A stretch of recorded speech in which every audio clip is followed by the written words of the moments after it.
पंढरपूर नगरपालिका निवडणूक नगराध्यक्षपद सर्वसाधारण महिलेसाठी राखीव असताना भारतीय जनता पक्षाने ओबीसी उमेदवार दिलाय।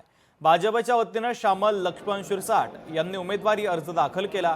भाजपकडून वैशाली सुनील बाळुचकर, स्मिता गणेश आधटराव आणि श्यामल लक्ष्मण शिरसाट इच्छुक होते, तर भाजपने श्यामल शिरसाट यांच्या रूपाने एक ओबीसी चेहरा नगरपालिकेच्या नगराध्यक्षपदाच्या निवडणुकीमध्ये उतरवलेला आहे। याचा भारतीय जनता पक्षाला फायदा होईल का हे पाहणं तितकंच महत्त्वाचं आहे।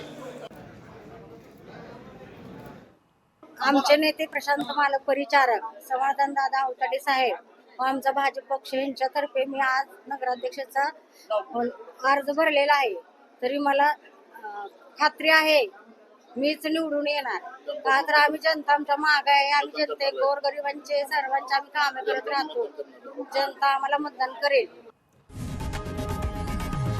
लोकशाही मराठी ऐका, पहा, जागरूक रहा।